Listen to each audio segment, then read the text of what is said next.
Hello बच्चों, मैं जयनाथ राही, जीव विज्ञान शिक्षक, किसान इंटर कॉलेज बरौनी चंद्र। बच्चों, आज हम कक्षा 12 के विषय जीव विज्ञान के अंतर्गत पाठ 5वां है वंशागति एवं विविधता के सिद्धांत के अंतर्गत एनसीईआरटी में एक टॉपिक दिया गया है। क्या? एक जीन की वंशागति। एक जीन की वंशागति के अंतर्गत हमने क्या पढ़ा था? बैक क्रॉस पढ़ा, टेस्ट क्रॉस पढ़ा। अब क्या पढ़ेंगे हम लोग? प्रभाविता का नियम, दूसरा है पृथक्करण का नियम, अपूर्ण प्रभाविता और सह प्रभाविता। ये 4 टॉपिक का हम लोग अध्ययन करेंगे। किसके नाम पे? एक जीन की वंशागति के नाम पे अध्ययन करेंगे। तो आइए आप देखते हैं क्या पहला है, प्रभाविता का नियम देखते हैं। प्रभाविता का नियम की परिभाषा जानने से पहले हम उसको पहले उदाहरण से समझने की कोशिश करें। देखिए, सबसे पहले हम उदाहरण लेते हैं पौधे की लंबाई। मटर के 7 गुण थे, उन सभी 7 गुणों में से एक गुण है क्या? पौधे की लंबाई। उसका जो प्रभावी लक्षण है वो लंबापन है, जबकि अप्रभावी जो लक्षण है क्या? ये बौनापन है। आइए देखते हैं। जनक हमने लिया है लंबा पादप है, ये बौना पादप है। इसका जो जीनोटाइप है ये प्रभावी है, समयुग्मजी प्रभावी है, शुद्ध जनक है। शुद्ध लंबा जनक, शुद्ध बौना जनक। शुद्ध लंबा जनक का जो जीनोटाइप है वो प्रभावी समयुग्मजी है, प्रभावी समयुग्मजी है। जबकि बौना, शुद्ध जो बौना पादप है उसका जो जीनोटाइप है वो क्या है? अप्रभावी समयुग्मजी है। अब इनके बीच में संकरण होगा, उसके उपरांत युग्मक बनेंगे। इनका जो युग्मक कैपिटल टी और बौनेपन वाले पौधे का जो युग्मक है स्मॉल टी। अब इनके बीच में जब संकरण होगा तो कैपिटल टी या स्मॉल टी मिलेंगे तो कैपिटल टी स्मॉल टी, फिर मिलेंगे तो कैपिटल टी स्मॉल टी। आपस में जब संकरण करते हैं capital T small T, capital T small T. सभी जो संतान है जो F1 पीढ़ी में, सभी संतानें कैसे हो गई? संकर लंबा, संकर लंबा, संकर लंबा, संकर लंबा। ठीक है। अब यहाँ पे आगे बढ़ते हैं। ये जो रिजल्ट है F1 जनरेशन में, इसमें एक कैपिटल टी और एक स्मॉल टी है। उसको यहाँ देखते हैं। जो कैपिटल टी है वो प्रभावी एलील माना जाता है, जबकि स्मॉल टी अप्रभावी एलील माना जाता है। अर्थात जब ये कैपिटल टी मौजूद रहेगा तो ये प्रभावी लक्षण को प्रदर्शित करेगा, जबकि स्मॉल टी है वो अप्रभावी लक्षण को प्रदर्शित करेगा। लेकिन F1 जनरेशन में केवल आपको क्या है? प्रभावी लक्षण ही दिखाई पड़ते हैं, अप्रभावी लक्षण दिखाई नहीं पड़ता। इसीलिए इस नियम को बोलते हैं हम लोग क्या? प्रभाविता का नियम। अर्थात F1 जनरेशन में जो रिजल्ट आता है उसमें एक जो एलील होता है वो प्रभावी एलील होता है, एक एलील जो होता है वो अप्रभावी एलील होता है। अर्थात प्रभावी एलील जो होता है अप्रभावी के लक्षण को दबा देता है। अर्थात F1 पीढ़ी में केवल प्रभावी लक्षण ही दिखाई पड़ते हैं। इसीलिए इस नियम को बोलते हैं प्रभाविता का नियम। अब हम परिभाषा पे आते हैं। जब 2 परस्पर विपरीत लक्षणों वाले जनकों के बीच में जब संकरण कराया जाता है तो प्रथम पीढ़ी में जो संकर संतान उत्पन्न होते हैं उनमें एक लक्षण प्रभावी होता है और एक लक्षण क्या होता है? अप्रभावी होता है। इसे ही हम बोलते हैं प्रभाविता का नियम बोलते हैं। यह हम समझ गए चार्ट के द्वारा, परिभाषा भी समझ गए। आप देखते हैं निष्कर्ष। मेंडल के हिसाब से लक्षणों का जो निर्धारण होता है वो किसके वजह से होता है? कारक, फैक्टर, जिसे जीन कहते हैं, जीन के कारण होता है। जीन में क्या होते हैं? आपके 2 एलील होते हैं। क्या होते हैं? 2 एलील होते हैं। उसमें से एक एलील, दोनों जो एलील होते हैं वो असमान होते हैं। अर्थात एक एलील क्या होता है? प्रभावी लक्षण को प्रदर्शित करता है और एक एलील जो होता है अप्रभावी लक्षण को प्रदर्शित करता है।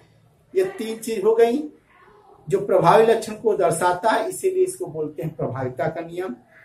और प्रभाविता का नियम और किसी से समझा सकता है कि प्रथम पीढ़ी में एक ही लक्षण दिखाई पड़ते हैं, जबकि दूसरी पीढ़ी में यदि क्रॉस कराएंगे तो हमको दोनों लक्षण दिखाई पड़ते हैं।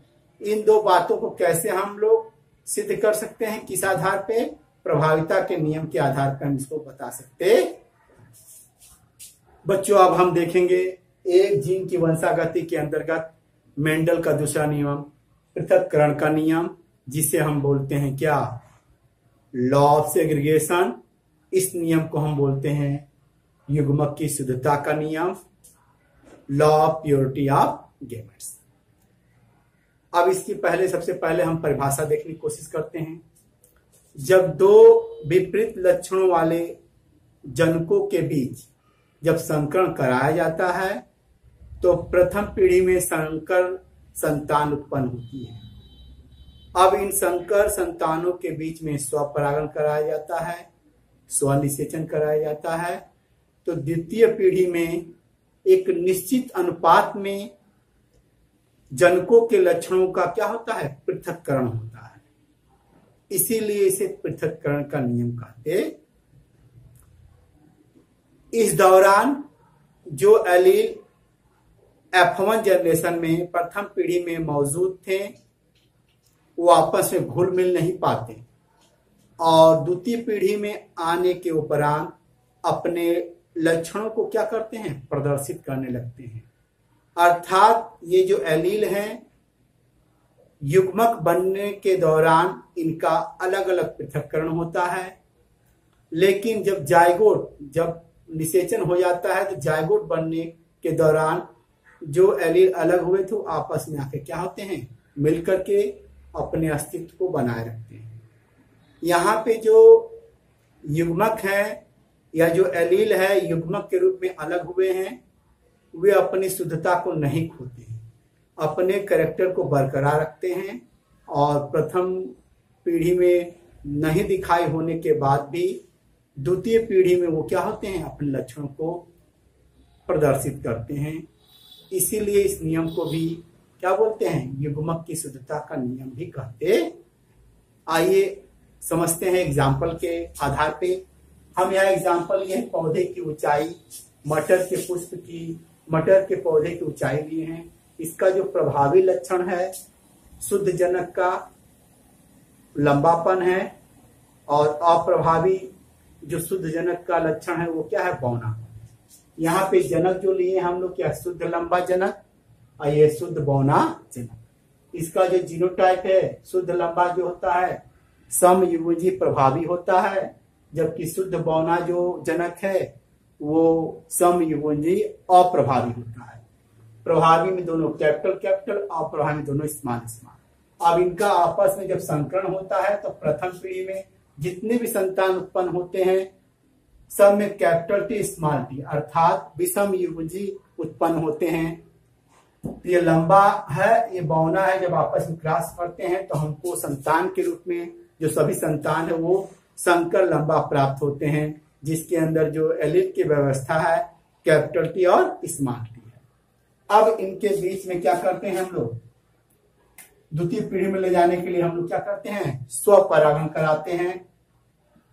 इसी में से कोई पौधा चुन लेंगे और दोनों के बीच में क्या है? स्वपरागण कराएंगे।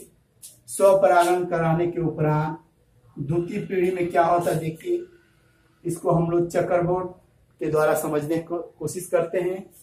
इनके गैमेट्स को हम लोग यहाँ पे दर्शा रहे हैं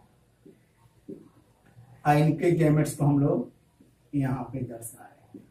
ये आपके यहाँ हो गए, इनका यहाँ।